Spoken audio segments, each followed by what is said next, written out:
despite the doubts you may have in your head, and despite the self-doubts that are telling you that you think you're never going to get better, I can assure you from where I'm sitting, and B can assure you from where she's sitting, you will get better, but it will just take time. But if you quit, you'll never reach the finish line. If you keep going, you'll get there eventually.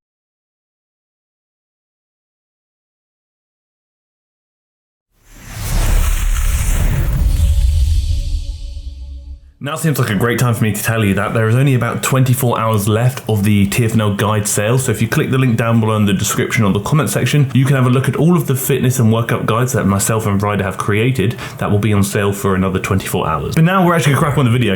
A very different one actually, very different one, because this video is more driven by like the conversation of what I want to talk about. And I believe the pronunciation of the name is Sanne. I actually looked at that on the Google machine, that's what it told me to say, but I don't know if that's right, so I apologise if I have messed that up quite badly. But we're looking at what I eat in a week, no sugar. That's where the kicker comes in. So essentially, I believe from my brief research, this individual was involved in Victoria's Secrets at one point. I believe she did some modelling for them and bits along those lines, which is kind of why this video is relevant. I decided to do a 7-day no sugar challenge. You guys already see, I'm gonna film what I eat this week. I guess firstly I should state before I continue that I feel like it may be necessary to throw in a trigger warning, as I will be talking about restrictive eating and eating disorders. Then please don't hesitate to click off and tell me to go away. Sugar has been demonized so heavily in the fitness industry and just the industry of diet and beauty culture, whatever it may be, for so many years. And I want to kind of preface this by saying sugar is not the devil. There will be some people that will go hard to the side of refined sugar is going to kill you. Refined sugar is going to make all your problems worse. Refined sugar is the reason you feel the way you do. The refined sugar is the reason why you have those problems that you may have. I've actually had people say to me,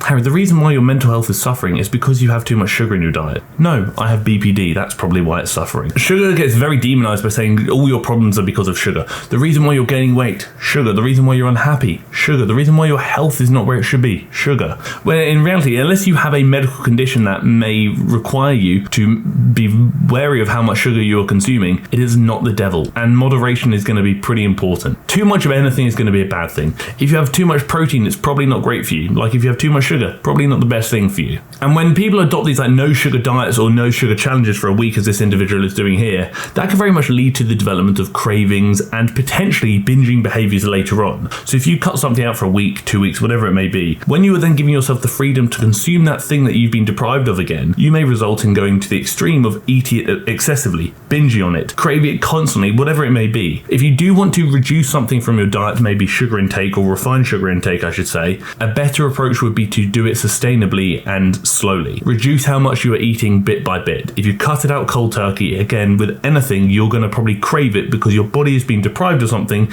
it's been exposed to before, and it's probably thinking, I want that now. And psychologically, there might be the element of knowing you can't have it makes you want it more. Do you need to do that? Absolutely not. I'm just simply saying if you're going to, it's probably best to do so in a sustainable and slow manner. If you're still here, don't forget to subscribe to the channel because Bean and myself would very much appreciate it. 7-day no sugar challenge is actually a challenge I created that is available launching today. Again, the common theme you'll see from this video, like yes, it is 33 minutes long, and yes, I have watched it multiple times. This video very much seems like marketing to me. She is obviously following this challenge and she's created this challenge which you can join as part of her site. You pay a monthly subscription to this site. I've had a look at it before. It looks very nice. It looks very fancy. Do I know if the content is any good? I'm unsure. Again, it's very much I'm going to do this to promote something to you. And I get it. Social media is very great for marketing. I mean, arguably, I can say I market a lot of my stuff on social media. I create workout guides. I offer coaching, and I obviously speak about that in my YouTube videos or on Instagram, whatever it may be.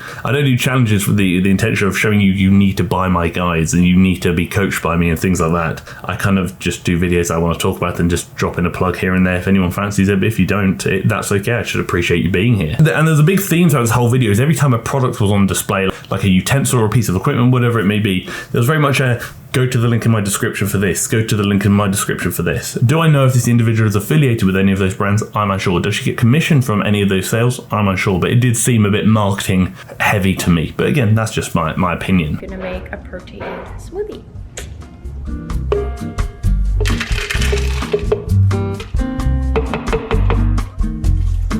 Blueberries will have naturally occurring sugars like fructose, and obviously if you're really going to stick to the whole no sugar thing, you probably want to reduce naturally occurring sugars or sugars of any means, however possible. She did obviously state that blueberries have like a lower sugar content than other fruits. It's valid, but again, it's just interesting. No sugar, still going to consume fructose. And the thing is, a lot of these meals actually look really nice. Genuinely, a lot of them I'm actually impressed by, which is great. I think the selection of foods is fantastic. Again, for my goals, I'd probably eat a lot more and increase the protein intake quite substantially. But the thing you have to identify regardless is how restrictive this diet still becomes. When you are eliminating anything from your diet, be that sugar, be that whatever it may be, you are then throwing in a restriction. Again, if you have a medical condition, I completely understand. If you want to reduce your intake of a certain food group or food or whatever it may be, I understand. Restricting yourself, saying you're not allowed XYZ, even for a week, is a very restrictive behavior. And we know that restrictive behaviors or restrictive habits can potentially contribute to disordered eating or eating disorders. So if I say let's not have sugar at all, I'm probably going to crave sugar, then I'm going to start binging a lot. What if that becomes something I need to address? If I reduce my sugar intake or cut my sugar intake or cut my intake of something else, and suddenly I realize, actually, you know what, let's see how much I can cut out of my diet and let's see how much weight I can lose, that then becomes problematic as well. I'm not necessarily saying this diet is going to trigger whatever that may be and whatever behaviors I may be speaking about. I'm simply stating it's a consideration that when you are cutting or removing or potentially demonizing anything in your diet or anything that you are potentially consuming, what impact is that going to have on your relationship with whatever you're cutting out, and what impact is that going to have on your relationship with yourself and food? As soon as you adopt the mindset that this is bad and you can't consume it, you then often start thinking about what else is bad, what else can you cut out, and it almost becomes a challenge of let's see what I can remove, let's see how I feel from that. And before you know it, you've obviously already adopted a disordered eating pattern, but what if you actually start beginning to develop an eating disorder? Those are not easy to recover from. What eating disorders can do to people and what those who are struggling with eating disorders have to go through to rebuild that relationship with food and themselves is far worse than a lot of people will ever unfortunately realize. Again, I've mentioned this before, but the eating disorder doesn't just stop at your relationship with food and your body. The eating disorder can stem into far more than that. It can stem into anxiety, depression, and potentially much worse. And it may sound silly, but when you do start restricting things and you do potentially become obsessive, when you are being fed loads of this information by people that you might aspire to be like online, you may not realize that you're adopting unhealthy habits and behaviors before it's too late. And when it is too late, you may have a long recovery ahead of you. I never want to sound rude. I never want to sound disrespectful. That's not what I'm here to do. I'm not here to talk about the creator. I'm here to talk about the concept of, let's say, these diets, whatever it may be. So please do not direct hate to anybody. And please, I'd really appreciate it if we could keep this comment section as positive and supportive as possible. Whether you agree with me or other people in the comment section or disagree with them, try and keep it a positive space. With this individual obviously being in the modeling scene, in the modeling kind of industry, and obviously having done some modeling work before, which is fantastic for them, should you, as an individual at home, be following the diet or following the eating preferences of somebody whose job it is to maintain a very niche condition year round? Models maintain a very specific and niche physical condition year round because it's for their job, for what they're trying to achieve and what they're working towards. Doesn't mean it's necessarily healthy and doesn't mean it's necessarily right. That's like me saying, should you try and maintain the physique of a pro bodybuilder year round? Probably not, because it probably isn't relevant to you and what you're trying to achieve in your job. And also it's probably not healthy. Like, you can't really look at these massive bodybuilders on stage and say you are the epitome of health. And they probably would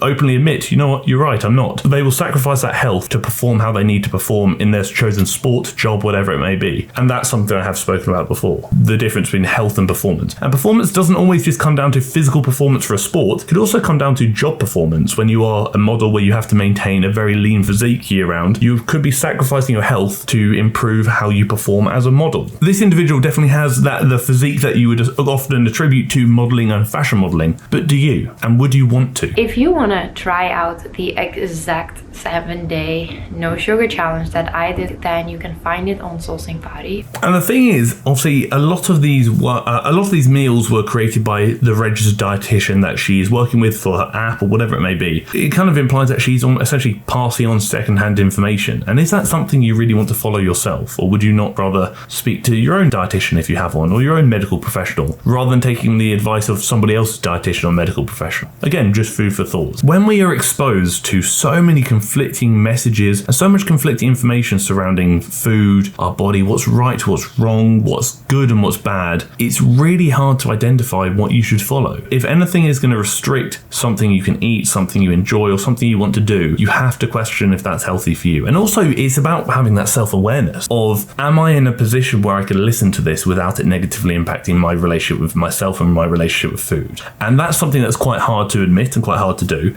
But you also have to understand that it's a very powerful tool, learning when to say, you know what, this isn't good for me right now. And it's great that this might be working for someone else, but I don't think that's going to work for me. And I'm not in a position to trial and error that just now. Maybe one day, but maybe not just yet. There's so much guilt surrounding eating treats and sugar. There's so much guilt surrounding what we consume. And I've said this so many times before and I'll say it again, but as soon as you start feeling guilty because you're eating something that you desire, that you crave, or that your body wants, what association are you forming there? And what message are you giving to yourself? There's nothing to feel guilty about when you're eating food you want. If you fancy a chocolate bar, you're allowed a chocolate bar. There's no harm in doing so. If you fancy eating something that's sugary and a treat and you feel like it needs to be a cheat or whatever it may be, no, it doesn't. You are allowed to do those things and you should not feel guilty for enjoying something that you want to eat. Am I saying go eat hundreds of chocolate bars a day? Probably not. It's probably not the best thing for you. But if you want a chocolate bar, like with anything, moderation is key. When you start limiting, restricting or demonizing certain things, that's probably not going to enforce a very good message, and that may well lead to the development of an unhealthy relationship and potentially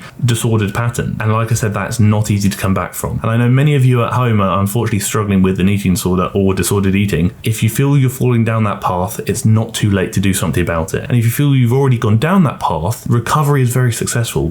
Recovery is very successful and you will recover. It will not be easy, absolutely not, but it will be worth it. But it is doable and it is realistic. So despite the doubts you may have in your head, the cat's just jumped up. You ruined my monologue, Bean. What's going on? Despite the doubts you may have in your head and despite the self-doubts that are telling you that you think you're never going to get better, I can assure you from where I'm sitting and B can assure you from where she's sitting, you will get better, but it will just take time. But if you quit, you'll never reach the finish line. If you keep going, you'll get there eventually. How do you feel about that? Respect it. And know there is help out there. I may not be the most helpful person out there, but I'm always here if anyone wants a chat. And I will always try my best to help however possible. At least just be there to support you as a friend. But that's it. That's the video. Thank you for tolerating me. Thank you for tolerating the rude interruption from the cat. And thank you for tolerating the video.